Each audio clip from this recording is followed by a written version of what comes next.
thank you all for coming out. It's a beautiful day, isn't it? Tell the truth, it's a beautiful day. We're going to get started now with our program. Thank you all for being here.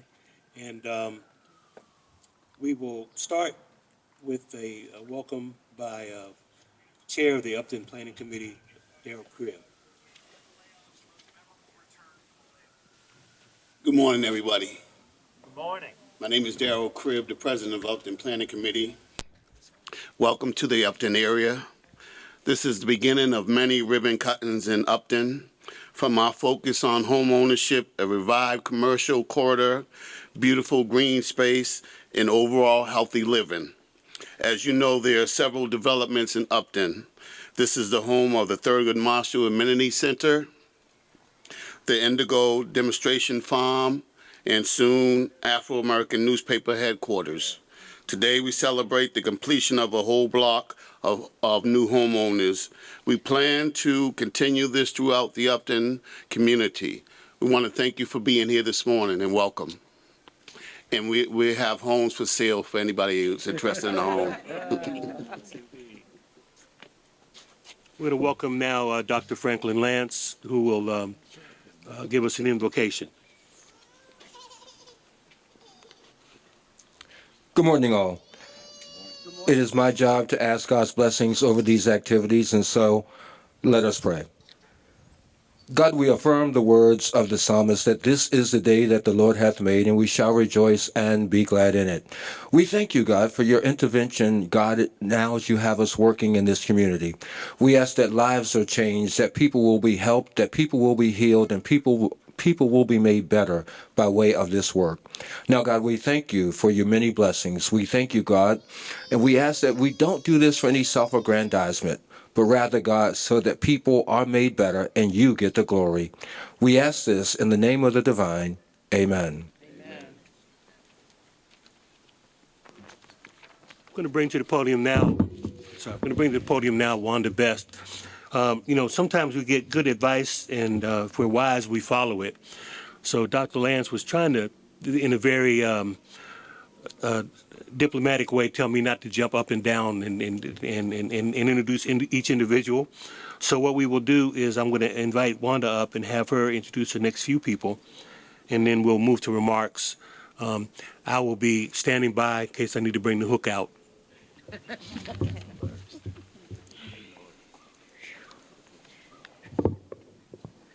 Good morning. Good morning. Good morning. And yes, I'm nervous. That's all right. Hey. Okay, in 2015, Wells Fargo Foundation funded our master plan. It's referred to as the 2026 Upton Master Plan. Their directive was to knock on every 4 doors.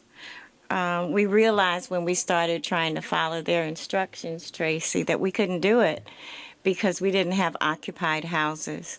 So we developed our own methodology. And in doing that, we decided that because there was so much vacancy, we were going to focus on home ownership. We were going to make sure that people in the community could stay here and afford these houses, so we scaled our development. With the help of the state DHCD and the city DHCD, we were able to keep those houses affordable.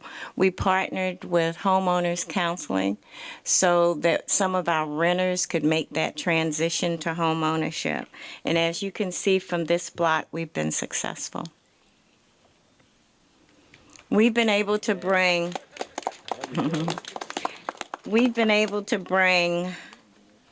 a vibrancy to Harlem Avenue with young families like the little baby over there and his mom. And we've been able to do intergenerational communications on this block. If you look at these houses, you can see most of this block was empty.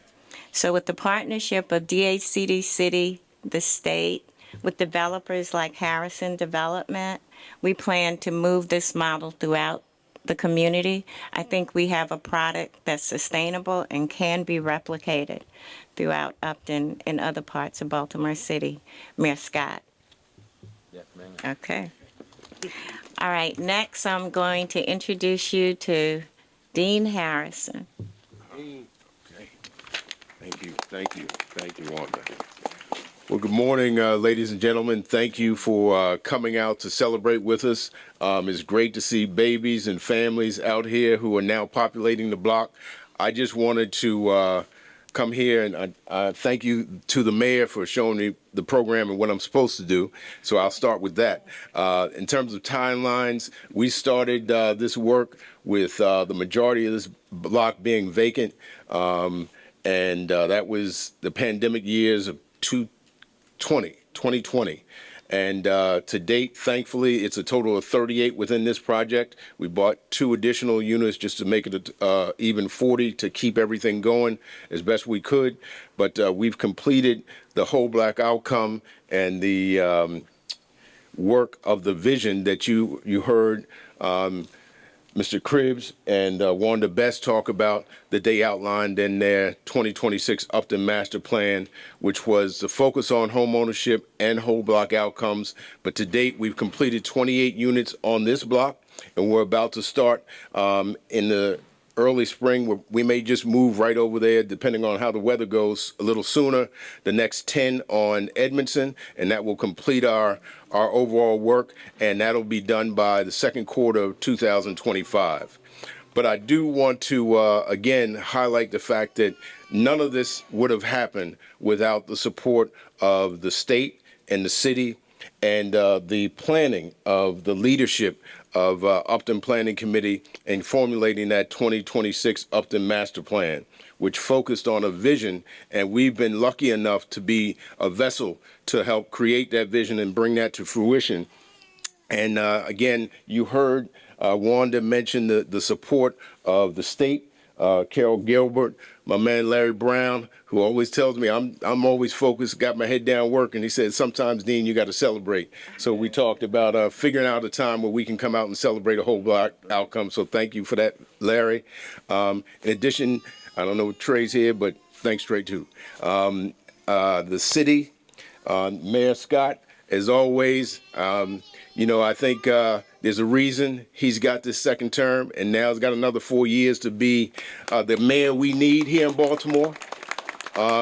Commissioner Kennedy, her staff, my man Howard Tutman, who without Howard and his work, there's so many people that made this happen, and Howard is somebody who's just helped in a lot of ways to make sure this result happened. So thank you to Howard. I also want to thank the Upton Gateway team, my partner in this work, Mr. Armstead Jones. Thank you, Armstead. I think Dave Schilling, the man who does all the construction work and actually produces the quality and beautiful homes that you see up and down the block and other parts of the neighborhood we're starting to work in with Paradise Homes. Dave is over there, Dave and the Paradise Homes team. Our contractor, our architect, I know Nikita is here, Nikita Reed with Quinn Evans. And again, Nikita is a historic renovation specialist. So Nikita makes all this happen and designs these beautiful homes you see here. And we also, I don't know if Mr. Chris Cook is here, but he is back there with his glasses on. Mr. Chris Cook, the sales and marketing genius, to help make sure we get the right homeowners in that reflect the vision that Upton has brought us to make happen. And I think one other piece I want to highlight is, and Adrian, I'm moving fast. One other piece I want to highlight is the fact that those who know a little bit about this business and understand what it takes to make this happen, it would not be possible without great funding partners. And what you see here and the pace that we're now moving at finally is a result of a partnership with Baltimore Community Lending. And we've got finally, after we had to work for years to prove ourselves, to prove the fact that this community deserved the right kind of quality housing and could create the kind of value that the banks wanted to see. We're finally here now. In Baltimore Community Lending, the leadership of Watch and Bruce. I don't know if Watch is here, but I see Tracy Evans here. Thank you, Tracy. I saw Ned here. Roy Miller's here, my man Roy, the jazz aficionado. So thank you, BCL. I also want to thank, and I don't think they're here, but they helped in this effort. Enterprise Community Loan Fund at one point did help, and Mr. Sharon Bowlers and Shalinda Brown, they made it happen. And I just saw Jules Dunham Howie walk up again with Upton Planning Committee. Without Jules and working with Wanda and Daryl and the team, none of this would be happening. So thank you, Jules, for your vision and making this all sort of clear to us in the beginning and allowing us to follow through. So I think we've got something else coming for a man who made the alley possible behind us between Harlem and Edmondson. And I think that's a whole nother story we don't have time to get into right now, but it was an integral part of making things work in a way that brought the quality of living to this alley, to this these two block radius that was not here, because that alley had been in disrepair for probably 2 or 3 decades, and it was not usable. But now that it is, these homeowners that live here on these 2 blocks now have quality, usable alley that they can actually drive their cars in and out of. Emergency vehicles can move in and out of. So Mr. Bill Bergey with the city made that happen. And last, I just want to go back to Frank Lance one more time. In addition to the alley, I think one other part of the beautification and part of what brings value to the neighborhood is the pocket parks that you see right across the street, right behind me, at the end of both of these blocks. All that, again, adds to the quality of life for homeowners and the community in general, not just the new homeowners, but people who are legacy residents have been here for decades, now have the type of living space that they all deserve. And that's thanks to Mr. Frank Lance with Parks and People and the work that they do in partnership with our team. So thank you all. Appreciate you coming out. So speaking of Frank Lance, I think this truck is trying to come down the block. So that's actually a family who's physically, literally moving into the block while we speak. They closed 2 days ago, and with the strong and sturdy help of our mayor, I think they got some of the last pieces of furniture in a little earlier. So I think they're gonna. Looks like maybe they're backing out. Okay, great, excellent. So you heard a couple times now, and he was up here earlier giving us an invocation. A man of many skills, many talents, and who shares them very readily with the community. Dr. Frank Lance, who's the president and CEO of Parks and People Foundation.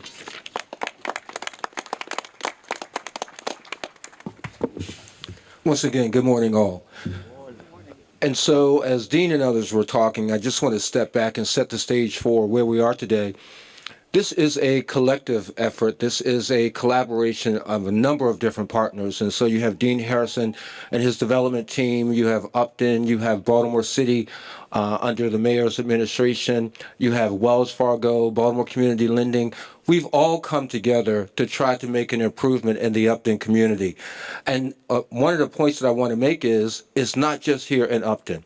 There's great work taking place all over Baltimore City under this administration. And so, Mr. Mayor, we thank you. I've had an opportunity of participating in the opening of the villages at Mondawmin. My team and I, we work with Reimagined Middle Branch. We're doing work with Rebuild Metro, with the West North Avenue Development Authority. And so we just want to come and say today is another example of the revival that's taking place in Baltimore City. And we understand at Parks and People that we don't do this work alone. One of the things I want to do is just pause and recognize my Parks and People team who is here. Why don't you just raise your hand? These are the people, Dean, Adrian, others. These are the people who really do the work that Parks and People does. But one of the things that I wanted to talk about quickly, in this work that Dean is doing here, there are 38 homes that were given to his team by way of Baltimore City Housing and Development Community. And and Dean has been working to revive those 38 properties. Well, within that, one of the things that Parks and People was asked to do is give parks, give green space for this community. We received a call for the most recent project directly behind me. There was emergency demolition that had taken place. And one of the things that the community did not want was these brand new, beautiful homes with a emergency demolition site right in the middle of it. And so my team worked. We got funds from Wells Fargo, from the State Department of Housing and Community Development, and we worked to build this green space that you see behind us, which includes a dog park and other amenities. And so this collective effort is saying, how do we make Baltimore City better? We do it not only here at Upton, but we do it around the city, and we do it because there are people that believe that Baltimore is on the verge of becoming her best self. And so under this administration, Mayor Scott and others, we thank you for just allowing us to play a small part in this work. Wait until you see what Baltimore City actually becomes. Thank you.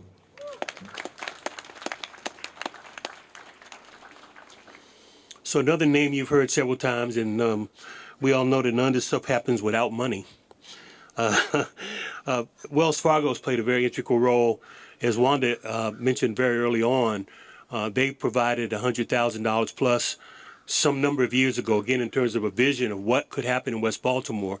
And they enabled Wanda's group and the Upton Planning Committee to go out and survey the community and look at what the possibilities were, what the needs were, how they could address those needs. And that was the development of that 2026 plan. So we're way ahead of 2026. We got a couple more years to go, but they're well into it. And I wanted to bring up to the podium now Tracy Horn, who's the Vice President from Wells Fargo.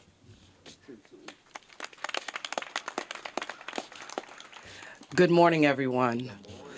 So first, I really want to take a moment just to celebrate the re-election of Mayor Brandon Scott.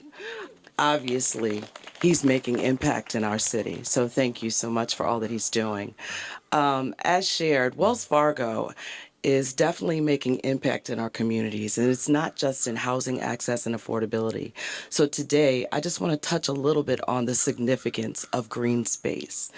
And the green spaces that we have, they are there to develop the physical strength for our children to go and play, where our elders can maintain their mobility, and where all of us can find mental peace from life's chaos. These spaces do more than provide recreation. They're actively fighting against the urban heat island effect that plagues our communities, particularly in our vulnerable neighborhoods. As we face increasing challenges from climate changes, our parks are just not amenities. They're infrastructure. They manage our stormwater, prevent flooding, and help us to build resilience against environmental changes. Every tree, every blade of grass is a soldier in our fight against climate change. For when we protect our green spaces, we protect Baltimore's future. When we nurture our parks, we nurture our communities. And when Wells Fargo invests in these natural sanctuaries, we invest in the health, happiness, and prosperity of citizens who call Baltimore their home. So again, I want to extend my sincere thanks to Frank Lance for your leadership, for your dedication, and your commitment to Baltimore. And as we move forward together in making Baltimore greener and healthier and a more vibrant space, I want to say again, as we work together, we work collectively to make significant impact in the city that we all serve. So thank you all so much. And lastly, I definitely want to shout out to Upton Community and Ms. Wanda Best, who is always in the forefront of our community. Thank you again for your time.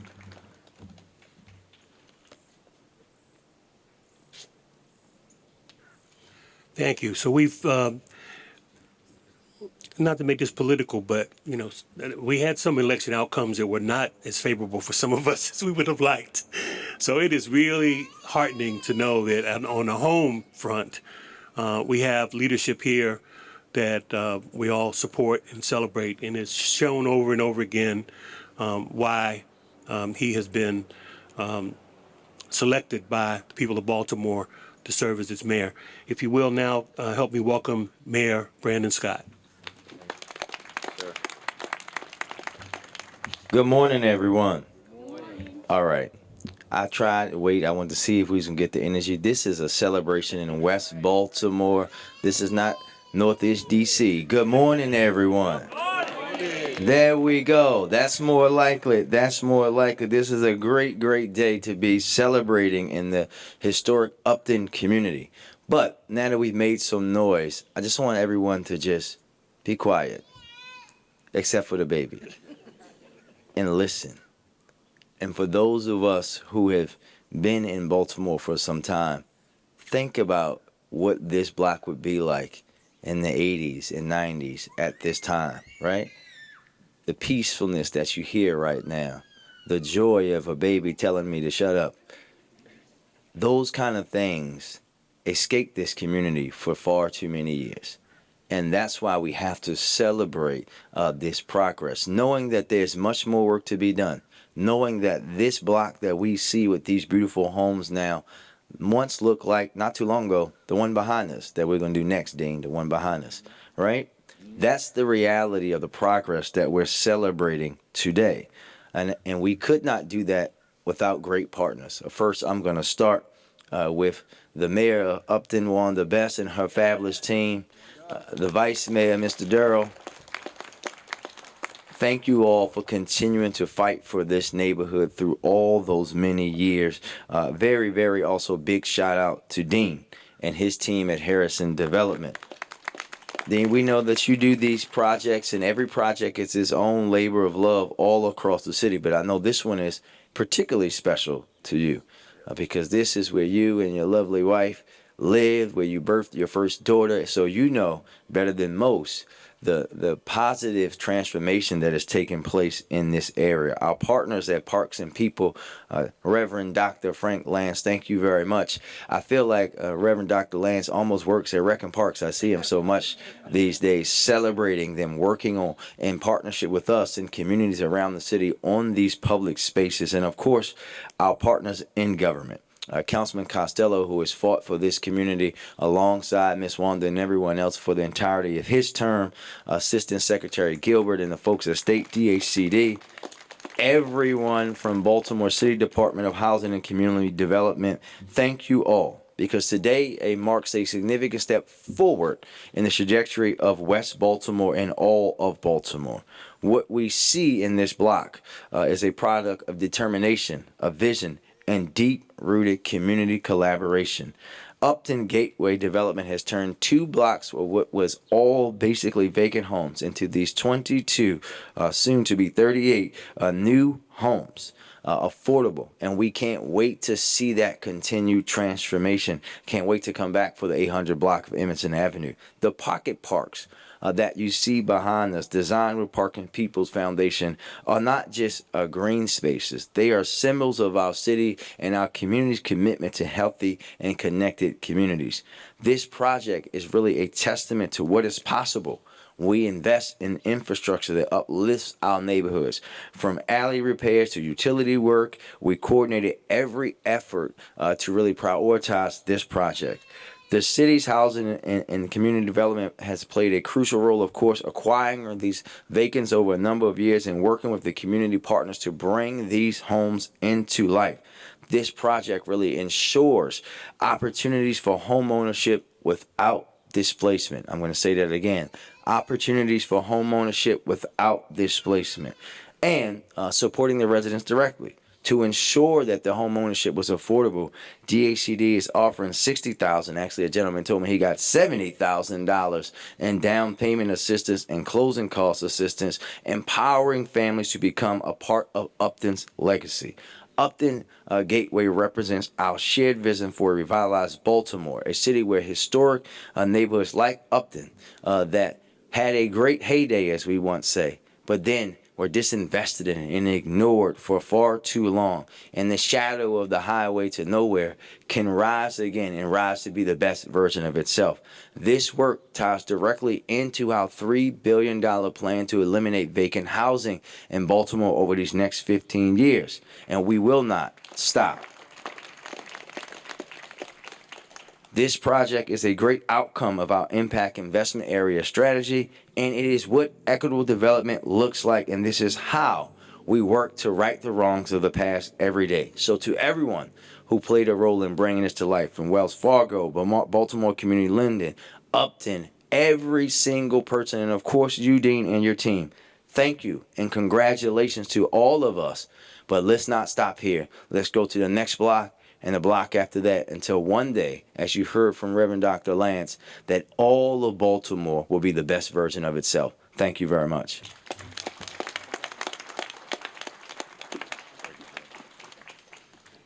So as we continue to talk about support and political support and governmental support, we have heard referenced a couple of times the state of Maryland.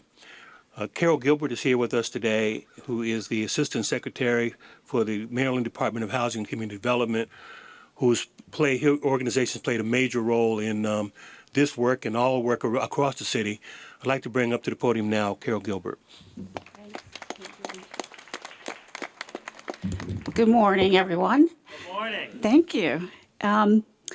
We've had a really wonderful partnership with Upton, and I just can't say enough how important grassroots leadership is to anything that we do. We are not making it happen. We're supporting the making of it happen. So thank you, Wanda.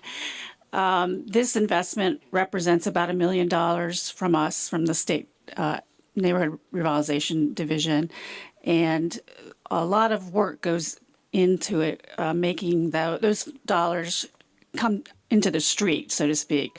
And I just want to acknowledge Larry Brown from our team. He's our Assistant Director for State Revitalization Resources, and he leads a wonderful team, including Trey Miller, who I don't see here, the team focuses on projects throughout the city that we've been able to sell. A lot of celebrations have happened recently. I was just up with Druid Heights CDC for a park celebration earlier this week. I was at Cecil Elementary with the mayor and Dr. Lance at a beautiful site near inside sort of a courtyard area of Cecil Elementary School.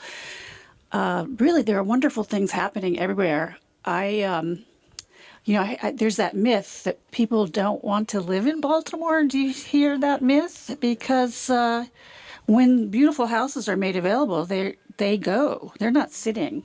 They are sold, and they are sold at a healthy price when the quality is there, the historic character that we see on this block, and the beautiful renovations that this team has made happen.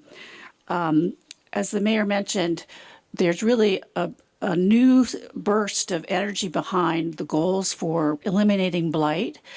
And, in the early years of our partnership with the city, a lot of funding, for good reason, and because of community demand, went to demolition. But as we have our budget, I say turbocharged, up to $50 million because of the governor and stakeholder leadership. We really want to see that priorities turn to acquisition, aggregation of properties, and these kinds of whole block outcomes for home ownership. So that's really the future. It's going to take a lot of work behind the scenes. I know all of these houses had hours, if not hundreds of hours of time put toward them in terms of aggregating the properties and getting them out of the hands of folks who weren't doing anything and into the hands of the community and their partners. So I think one of our team members, Larry, bought a house on this block. Is that right? I don't see Erin here, but Erin and her husband and her new baby are from our team and are now your neighbors. So 853. Okay, is that their van? No, they already moved it. In conclusion, I just want to say home ownership, home ownership, home ownership. What do we want? Home ownership. Yeah, thanks.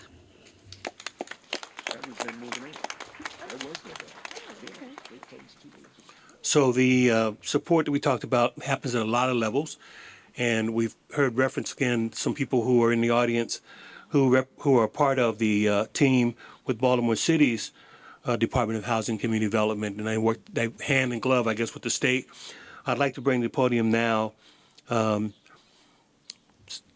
Scott. Yeah, I called him. So it's anyway. I'm getting up there. I have to tell you, a lot of names in the memory bank here. So Scott Davis, who is the Deputy Commissioner for Community Housing and Community Development for Baltimore City, please come forward. Good morning. Thank you, Adrian. Again, I am Scott Davis. My titles, I'm the Chief of Staff at Baltimore City's Department of Housing and Community Development. I am here bringing remarks on behalf of Housing Commissioner Alice Kennedy, who very, very much would want to be here but had some well-deserved vacation planned. What a wonderful day. What a truly, truly wonderful day. This is such an exciting outcome. As everyone has said, this is the result of lots of partnerships. I can't name them all or we would be here for another 30 minutes, but all members of Team DHCD, law department, city agencies that played a role in this, please raise your hand.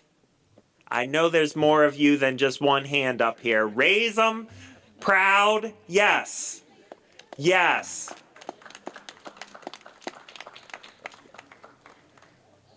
This is truly a vision and a shining example of how we in Baltimore now do community development. Not only today, but this has been an example that has been shown to the governor's entire cabinet, to leaders from international or from national groups that have come from Baltimore. We have brought them here to the 800 block of Harlem to show them just how you work with community to ensure that the essence of the community is maintained and that we do development without displacement. I want to take a minute to just go into a little bit of that behind the scenes. For each of these, it required the acquisition of the property. We then had to dispose, to pass the property through a process that Dean ended up being the developer. But in a case like this, stuff you don't even think about. As was mentioned, the alley was in total disrepair. It was also too narrow for vehicles and apparently a whole crazy kind of legal who owned what land. And there was a huge effort to make it's just an alley, no big deal. But without that alley, it would have made this project incredibly difficult. And so it is those pieces, the infrastructure. Commissioner Kennedy absolutely abhors the word amenities when it comes to things in neighborhood. They are community necessities, green space, sidewalks, lighting, rear access to your property. And so there is so much work that goes into each one of these renovated houses. And I am so glad to play a part in all that we have done here in Upton, the 800 block of Harlem. We're going to be across the street very shortly. Recognizing this, we know that this is a model that we're going to take not only around the city, but that we're going to show to our partner cities, this is how you do community development. And I also, as has been mentioned, Bill Bergey from the DHCD team was instrumental in all of the acquisition and what was needed to make this alley happen and the work here. And so we have a little surprise for Bill over on Fremont at the alley afterwards if you want to join us to recognize Bill. And I just want to close by saying, again, what a wonderful day. And this is what happens when we all work together and we know what Baltimore can be. Thank you.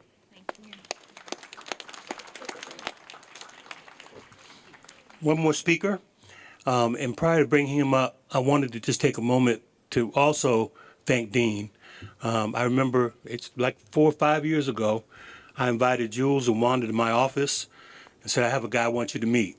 We'd been through here and seen what they had envisioned, and they met Dean, and Dean didn't let me down. So I'm grateful for that. Now I'd like to bring, and also I just want to acknowledge there are a couple people in the audience, some of you out here who are residents on the block. Want to make sure that you all step up when we get ready to cut the ribbon, and like to invite you all. There's one gentleman that I've seen who is been here. He was here the first time I rode through the block, and met him and got a chance to see what his vision was. And I think he said to me today, looks like it's working out. I also understand that there is someone who physically, literally moved into the block today. So I'd like to make sure that we invite her as well to be part of the ribbon cutting. So without further delay, I want to introduce someone who's played a significant role, as you've heard a couple of times alluded to, in seeing this project and many, many dozens of projects throughout Upton, throughout West Baltimore, throughout Baltimore City, during his tenure on the city council. He's someone that I have a lot of confidence and faith in. I actually worked a poll for him once, when he was running. But I'd like to now bring up for some comments Councilman Eric Costello from the 11th District.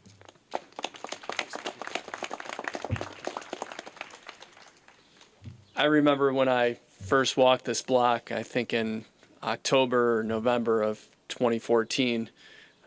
This is quite the transformation.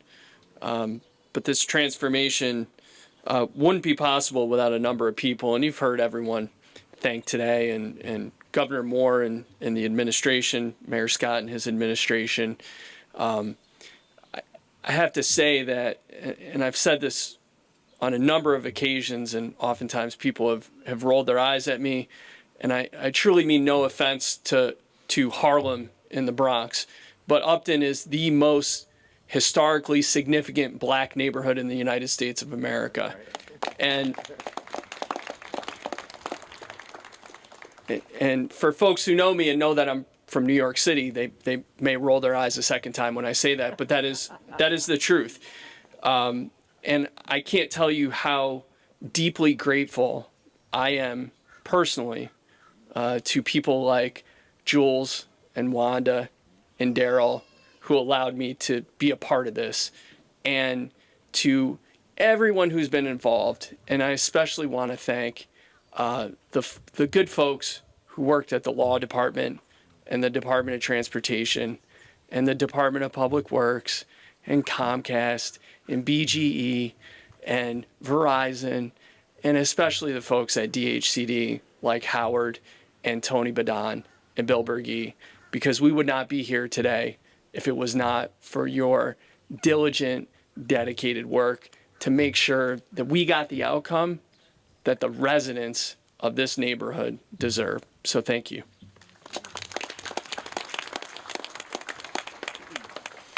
Now, again, I mentioned before that a wise man takes good advice. I got some good advice, so I'm going to take it and utilize it.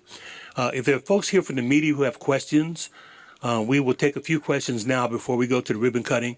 I'd like you to, if you will, pose those questions or focus those on this project and on Upton and West Baltimore. So there are plenty of opportunities to talk to some of the folks who are here about other issues and on other occasions, but we'd like to try to keep this conversation focused. So if there are some questions, if there are any.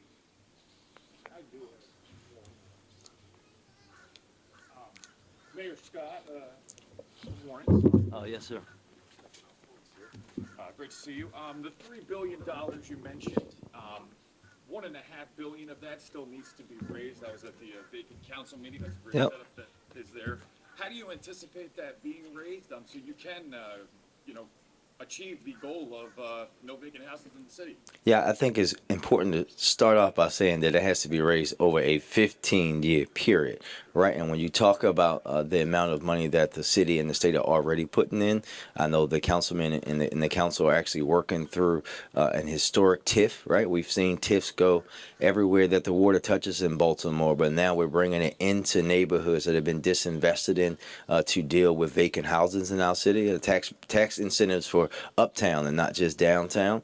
But we know that we're going to be working, and we've seen this, right? We've seen it here. We've seen it in East Baltimore with Johnston Square and Oliver. When we show this proof of concept, our private and philanthropic partners, everyone will come to the table. We just have to continuously be working on that between myself, the governor, GBC, Bill. This is why it's not just my strategy. This is our strategy, including the community strategy, to deal with this longstanding problem that if we would have kept doing it the way that we have been doing it for all of my lifetime, we'd have been dealing with it for at least 300 years.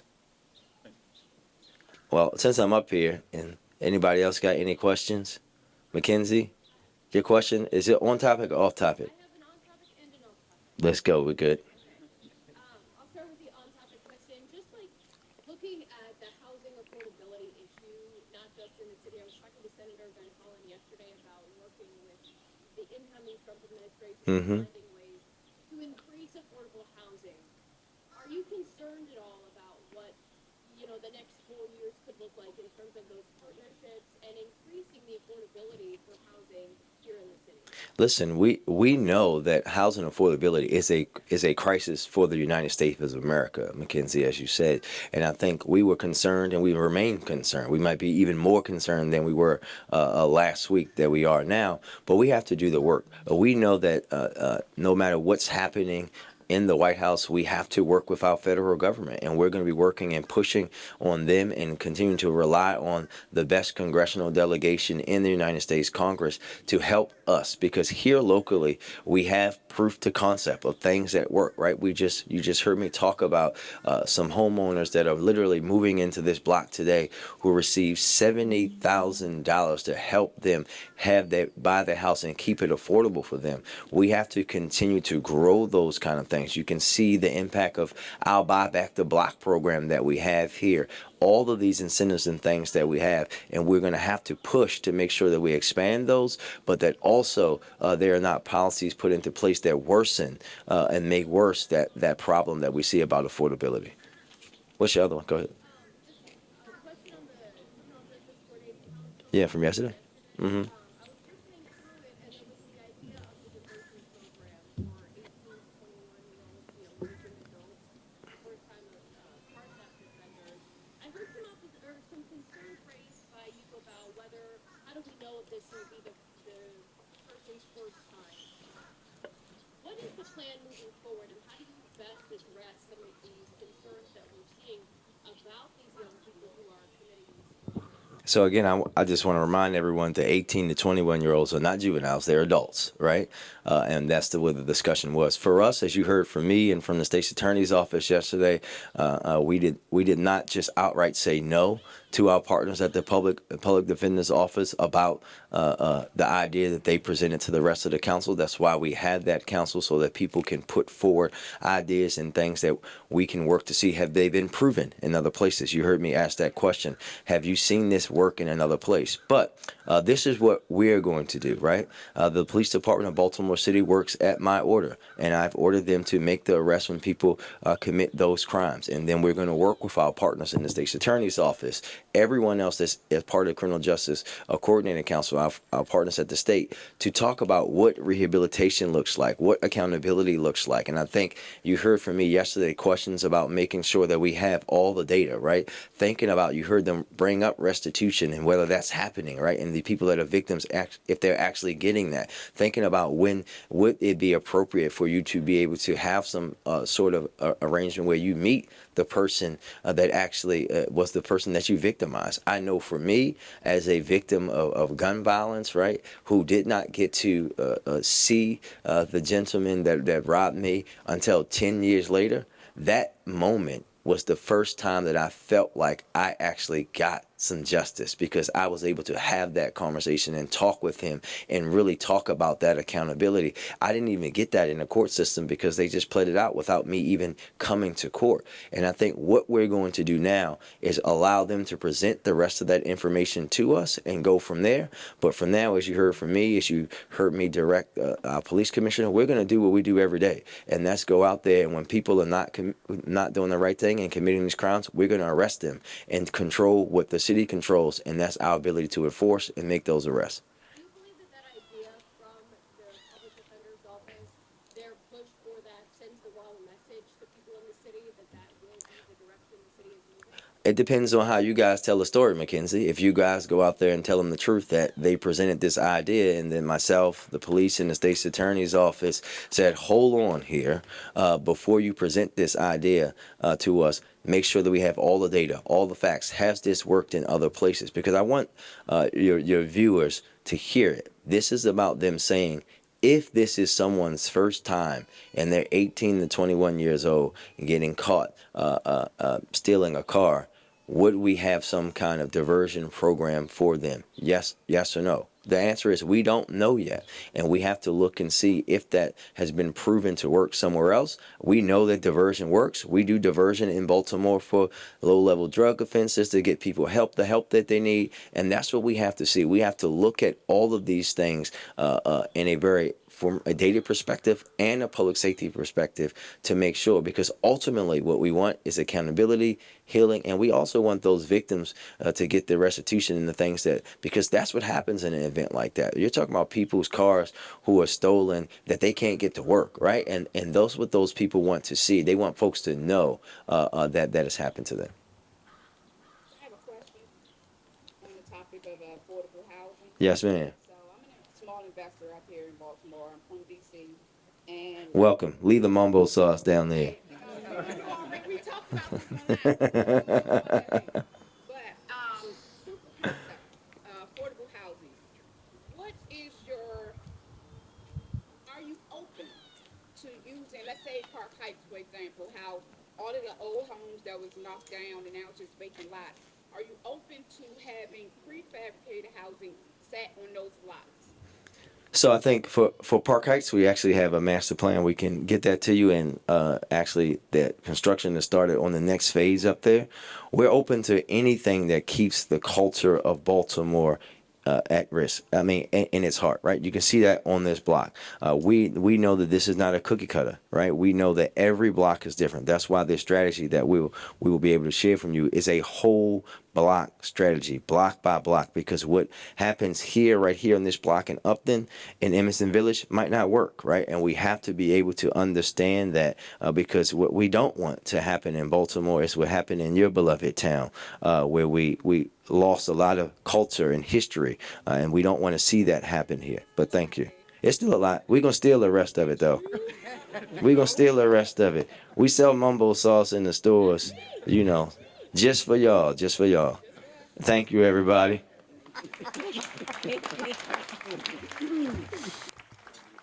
And while she was late arriving, I want to say that her checks always came on time, and they were always cashed.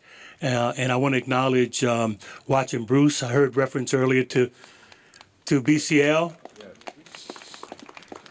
So thank you for being here.